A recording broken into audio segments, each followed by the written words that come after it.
आज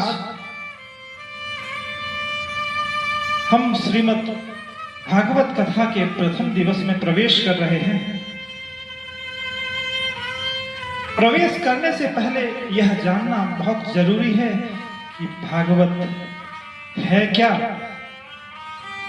सबसे पहले तो भागवत भगवान का वांग्मय स्वरूप है।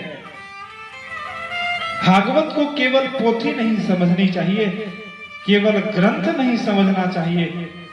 भागवत तो भगवान का साक्षात वांग्मय स्वरूप है। और क्या है भागवत? भागवत एक ऐसा ग्रंथ है जो स्वयं भगवान के श्री मुख से निःसृत है। भागवत का गान स्वयं भगवान ने किया है। वेद व्यास जी ने भगवान के स्वरूपों की चर्चा की है। भगवान के बारे में पूरी परिचर्चा भागवत जी में है और वेद व्यास जी महाराज स्वयं भगवान के अवतार हैं। इसलिए यह भागवत जो है स्वयं भगवान के श्री मुख से निःसृत ग्रंथ है। और क्या है भागवत? भागवत को पंचम वेद की श्रेणी में गिना जाता है। बहुत सारे ऐसे लोग हैं जिन्हें संस्कृत का ज्ञान नहीं, जिन्हें वेदों के क्लिष्ट वाणी के बारे में विशेष पता नहीं है। वे यदि वेद पढ़ते हैं तो उसका आशय अर्थ उन्हें समझ में नहीं आता है। ऐसे लोगों के लिए पंचम वेद के रूप में श्रीमद् भागवत का अवतरण हुआ है। जो वेद के गुण रहस्यों को नहीं समझ सकते हैं, यदि वे बड़े भक्ति भाव से भागवत का शरण ग्रहण कर लें तो उन सारे वेदों का निचोड़ भागवत महापुराण में मिलता है। इसीलिए भागवत महापुराण को पंचम वेद कहा गया है। यह भागवत महापुराण है ना, इसे रस सिंधु के नाम से जानते हैं। आप कहेंगे इसमें कौन सा रस है? इसमें भगवान की भक्ति का रस है, ज्ञान और वैराग्य का रस है। इस रस में आप प्लावित होकर के हम परमानंद की प्राप्ति कर सकते हैं। इसीलिए यह भागवत रस सिंधु है। और क्या है भागवत? भागवत ज्ञान, वैराग्य और भक्ति का प्रयाग है। जिस प्रकार प्रयाग में गंगा यमुना सरस्वती का मिलन होता है, ठीक उसी प्रकार भागवत जी में ज्ञान, भक्ति और वैराग्य तीनों का मिलन है। तीनों की प्राप्ति का यदि कोई सर्वोच्च साधन है तो वह है भागवत महापुराण। और क्या है?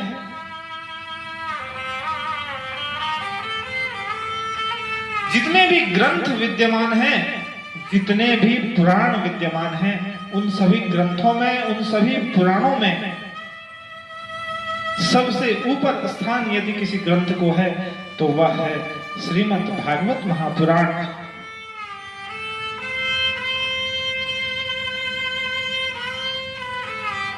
यह श्रीमद् भागवत महापुराण मृत्यु को मंगलमय बनाने वाला है। आपने सुना होगा बहुत सारे पुराण जन्म को मंगलमय बनाते हैं, बहुत सारे विधि विधान जीवन को मंगलमय बनाते हैं, लेकिन मृत्यु को यदि कोई मंगलमय बना सकता है तो वह श्रीमद् भागवत महापुराण है। जब परीक्षित जी महाराज ने इसका श्रवण किया तो वो मृत्यु के कगार पर थे। केवल 7 दिन का समय था। इन 7 दिनों में कैसे अपने मृत्यु को सुधारा जाए, अपने मरण को कैसे मंगलमय बनाया जाए, इसकी कथा श्रीमद् भागवत महापुराण में है।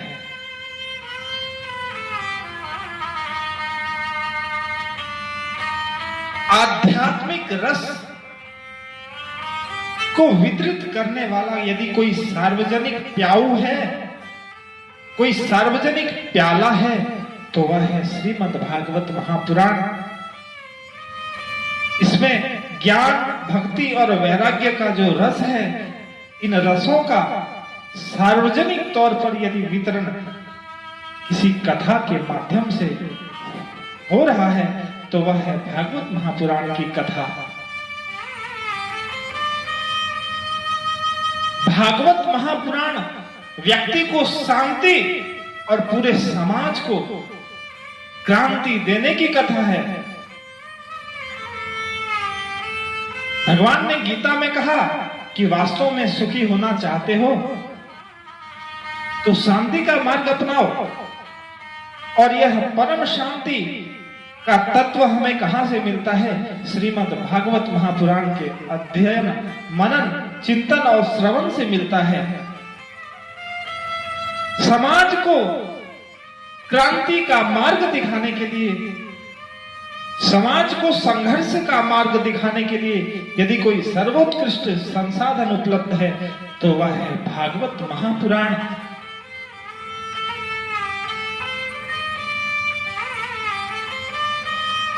और क्या है भागवत महापुराण?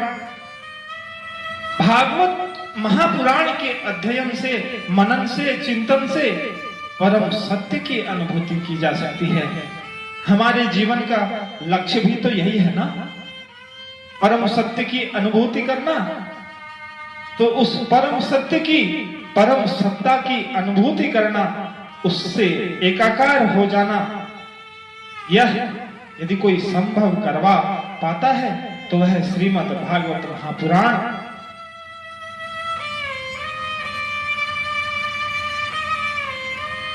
श्रीमद् भागवत महापुराण साक्षात भक्ति प्रदाता है। भगवान ने गीता में कहा, न मे भक्तः प्रणश्यति। भगवान के भक्तों की कभी अधोगति नहीं होती है। यदि हम अपने जीवन में अधोगति नहीं चाहते हैं तो हमें भक्ति का मार्ग अपनाना होगा। और श्रीमद् भागवत महापुराण साक्षात भक्ति प्रदाता है। इसीलिए यदि हम अपने जीवन में भक्ति को चरितार्थ करना चाहते हैं तो हमें श्रीमद् भागवत महापुराण के शरण में जाना पड़ेगा।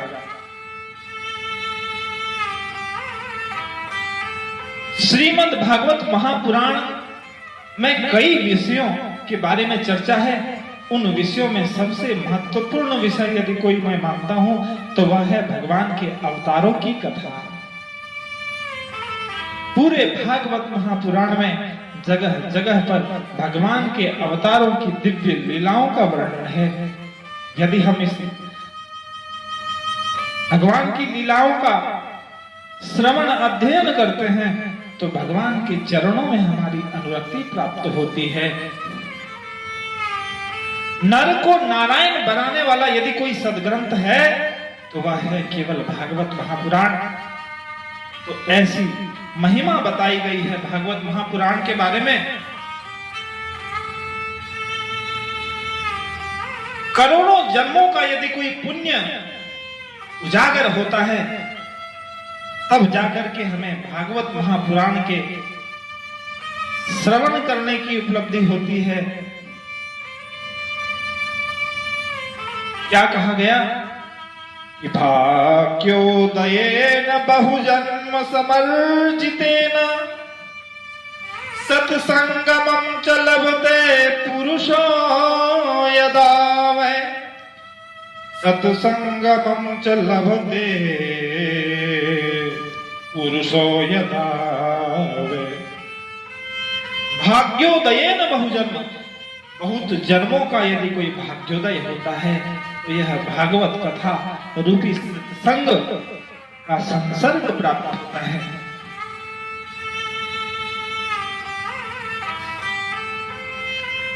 क्या बताया? इसमें बता रहे हैं कि एक जन्म के भाग्योदय से नहीं संभव नहीं है, अपितु करोड़ों जन्म के भाग्योदय से यह संभव है कि हमारे आपके जीवन में भागवत जी का संसर्ग मिले। इसीलिए बंधुओं, यदि आपको भागवत कथा श्रवण करने का सुअवसर प्राप्त हो रहा है तो इसे गलती से भी जाने मत देना, क्योंकि यह आपके करोड़ों जन्मों के पुण्य का फल है कि आपको भागवत की कथा का श्रवण करने का सुअवसर प्राप्त हुआ है। श्रीमद् भागवत जब प्रारंभ होता है तो उसमें सबसे पहले भागवत के महात्म्य के बारे में चर्चा की है।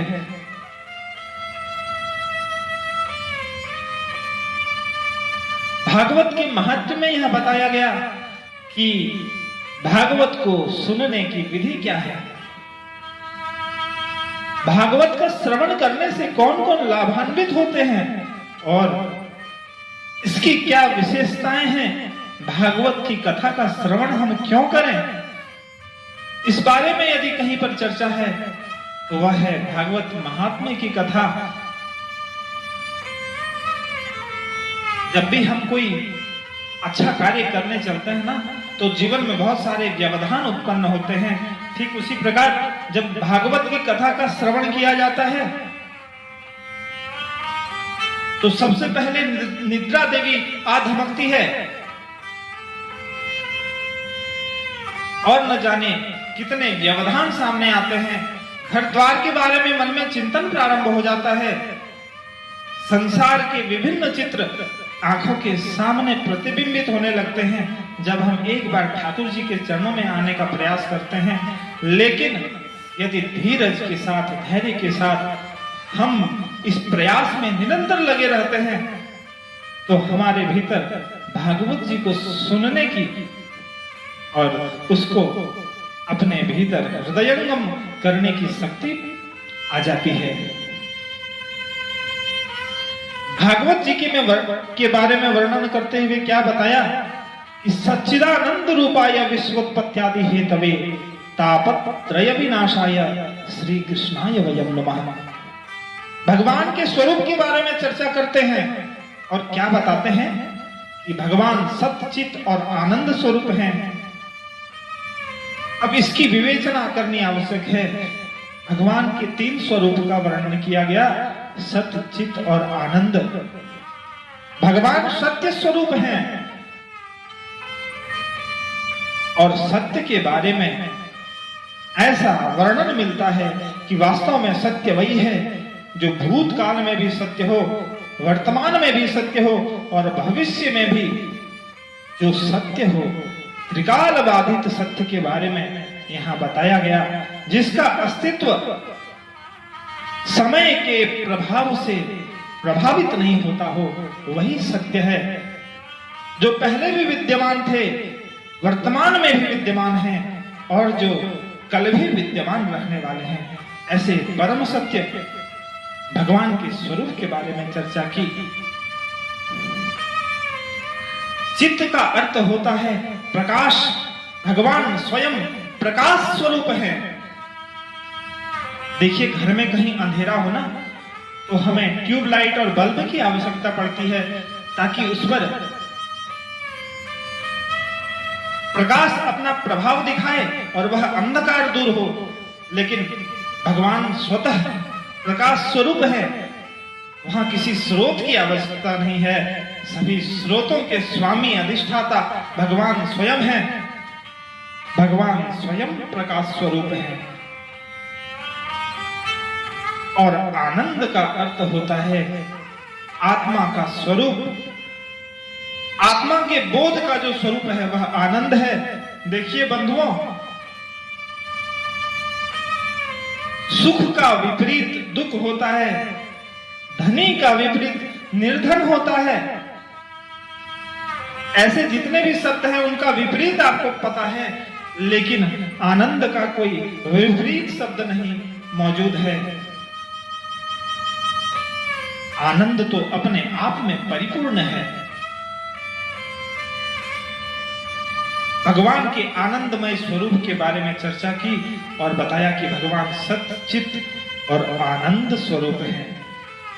एक बात और मैं बताना चाहता हूं, यह आनंद जो है ना, ये बाहर प्राप्त करने की वस्तु नहीं है।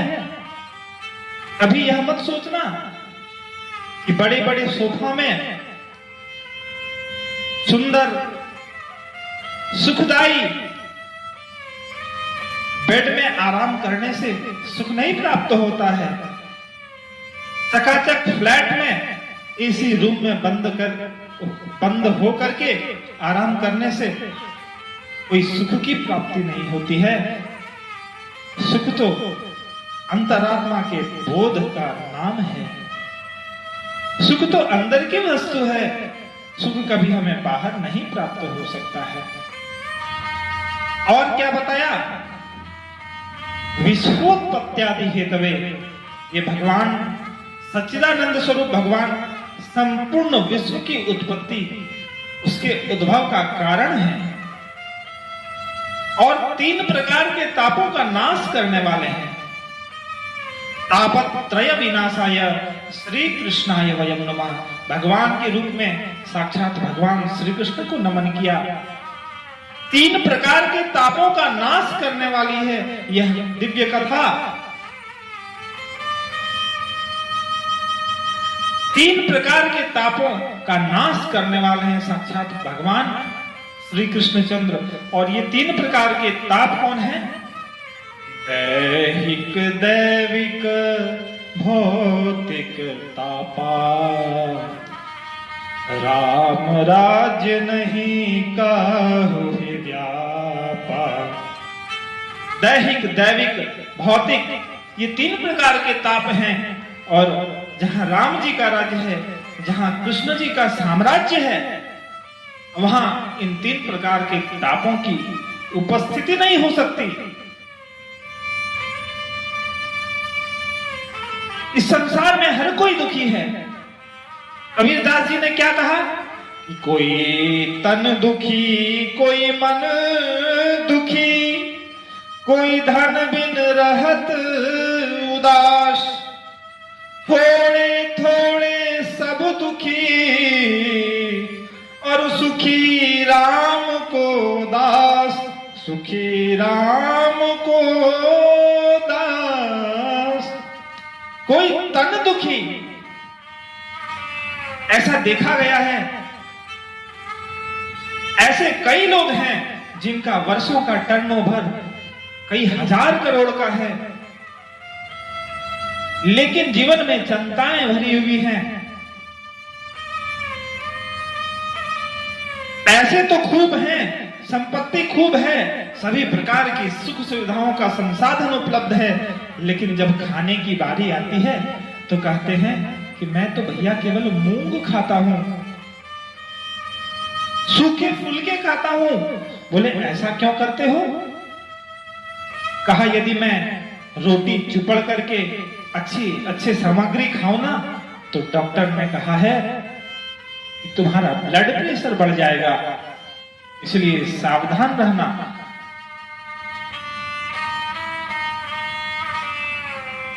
कोई मन दुखी, एक पिता ने अपने पुत्र का पालन पोषण किया, वर्षों तक पालन पोषण करने के बाद जब वह बड़ा हुआ, मन में यह विचार पाला कि इसका विवाह किसी संस्कारवान घर में करेंगे, बड़े धूमधाम से करेंगे।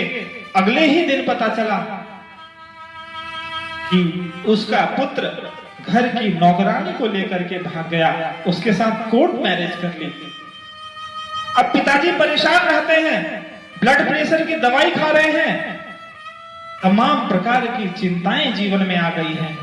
तो कोई तन दुखी, कोई मन दुखी, और कोई धन बिन रहते उदास।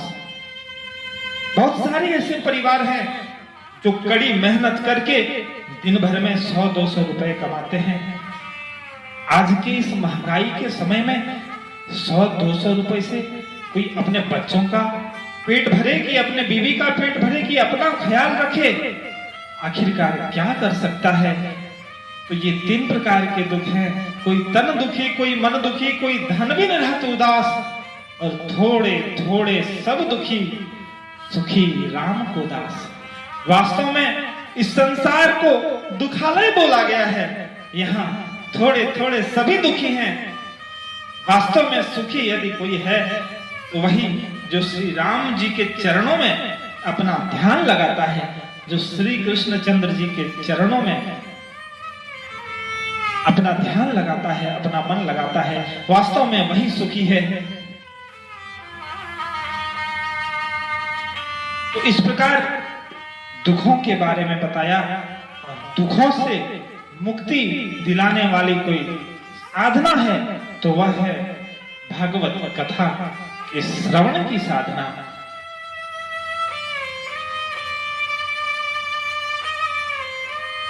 उसके बाद कथा सुनाई है नैमिषारण्य क्षेत्र में 88,000 की संख्या में ऋषि मुनि पधारे हैं।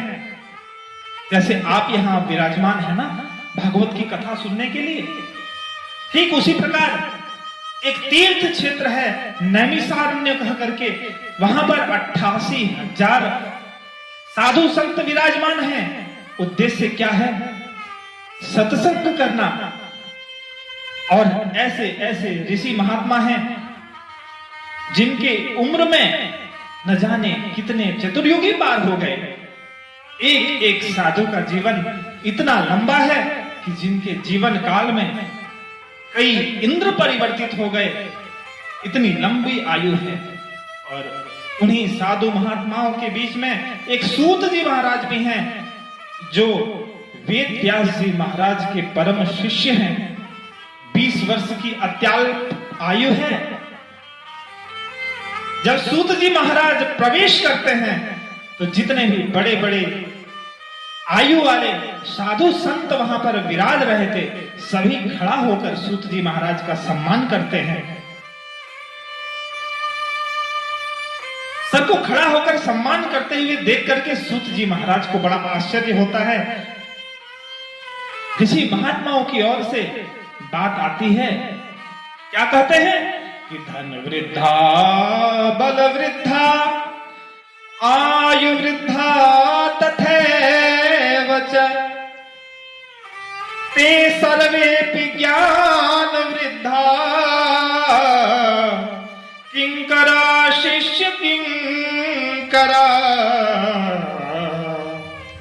किंकिरा शिष्य किंकरा। सूत जी महाराज को ऋषि महात्माओं की ओर से उत्तर मिलता है, संभव है कि कोई बल से वृद्ध हो, कोई धन से बलवान हो, कोई बल से बलवान हो, लेकिन वास्तव में बलवान वही है जो ज्ञान से बलवान है, जिसके पास ज्ञान की राशि है, वास्तव में वही बलवान है। तो इस प्रकार यह बताया, कोई उम्र में यदि छोटा भी हो ना तो उसका समुचित सम्मान करना चाहिए यदि उसके पास ज्ञान हो तो। इस प्रकार ज्ञान की महिमा बताई। और साधु संतों ने श्रवण करने के लिए आज सूत जी को व्यास जी की गद्दी पे बैठाया है और उनसे क्या प्रश्न करते हैं? कृष्ण प्राप्ति करम शाश्वत साधनम तद्वदाधुना। हे महर्षि, हे मुनि, कृपा करके कृष्ण की प्राप्ति करने का जो साधन है उसके बारे में चर्चा कीजिए। उस साधन के बारे में बताइए जिससे हमारा कल्याण हो सके। कभी भी साधु महात्माओं के पास जाओ ना तो इस उद्देश्य से मत जाना कि आपकी कोई सांसारिक इच्छा पूरी हो जाए, बल्कि इस उद्देश्य से जाना कि आपका उद्धार हो जाए, आपको परम गति की प्राप्ति हो जाए, ईश्वर के चरणों में आपकी अनुरक्ति हो जाए। इस भाव से कभी भी संत महात्माओं के चरणों में जाना, उनका सत्संग इसी भाव से करना।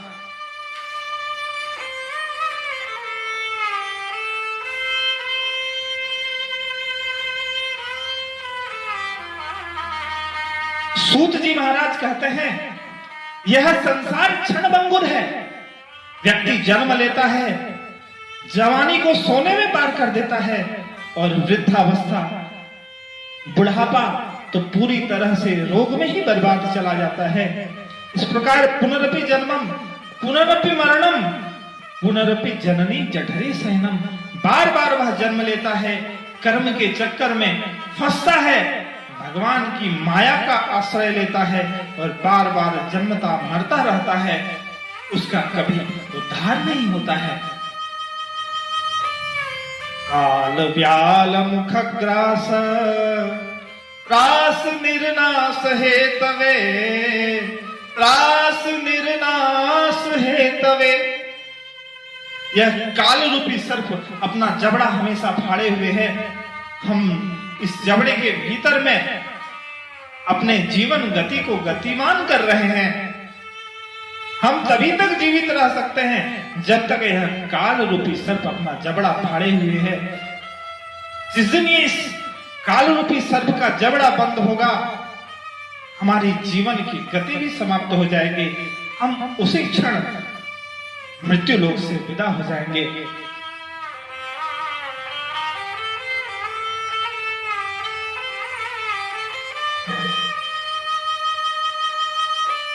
इंसान कई प्रकार की कल्पनाओं में जीता है और कल्पना करते करते भगवान की माया में इस प्रकार फंस जाता है कि उसे अपने उद्धार का मार्ग तक नहीं दिखता।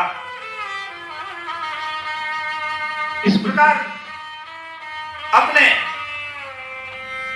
उद्धार का मार्ग तक नहीं दिख पाता उसे। ये मानव की सबसे बड़ी भ्रांति है कि वह चिंता बहुत ज्यादा करता है, कर्मों में फंसा रहता है। भागवत कथा चिंता को चिंतन की ओर उन्मुख करने की कथा है। जीवन में चिंता को कैसे दूर किया जाए और चिंता छोड़ करके चिंतन की ओर कैसे उन्मुख हुआ जाए, इसका वर्णन भागवत कथा में है। और बताया कि एक बार की बात है, सुखदेव जी महाराज जब कथा का वाचन कर रहे थे श्रीमद् भागवत कथा का, तो देवताओं का प्रवेश होता है। वे अमृत लेकर के सुखदेव जी महाराज के पास आते हैं, कहते हैं आप इस अमृत को ग्रहण करो और हमें भागवत कथा रूपी अमृत का पान करवाओ। सुखदेव जी महाराज कहते हैं, हे देवताओं, आपका ये जो अमृत है ना, ये जन्म मरण के चक्कर से कभी छुटकारा नहीं दिलवा सकता। हो सकता है कि इसको पीने के बाद कोई लंबी आयु का हो जाए, लेकिन इससे उसका उद्धार हो जाएगा, इसकी कोई गारंटी नहीं है। लेकिन यह भागवत रूपी अमृत का जो एक बार प्राण कर लेता है, उसकी मुक्ति सुनिश्चित हो जाती है। पुनरपि जन्मम पुनरपि मरणम पुनरपि जननी जठरे शयनम। ये जो चक्र है जन्म मरण का, बार बार जन्म लेना मरना, इस चक्र से छुटकारा दिलाने का एकमात्र साधन है, वह है भागवत की कथा का श्रवण करना। और बताया कि भागवत की कथा को श्रवण कराने के समय क्या ध्यान रखना चाहिए। इस कथा का श्रवण उन्हीं को कराना चाहिए जिनके हृदय में श्रद्धा का भाव हो, इस कथा के बारे में मन में भक्ति की भावना हो। केवल इस कथा को सुनने का अधिकारी वैसे ही लोग हैं। और बताया कि यह श्रीमद् भागवत कथा जो है ना, श्रीमद् भागवत पुराण को केवल श्लोकों का संग्रह नहीं समझना चाहिए, केवल पुराण या ग्रंथ नहीं समझना चाहिए। तो ये क्या समझे, श्रीमद् भागवत तो साक्षात कृष्ण के ही स्वरूप है। क्या कहते हैं कि श्रीमद् भागवताख्योऽयं प्रत्यक्षः कृष्ण एव हि, प्रत्यक्षः कृष्ण एव हि। यह श्रीमद् भागवत प्रत्यक्ष रूप में साक्षात कृष्ण ही है, ऐसा वर्णन किया।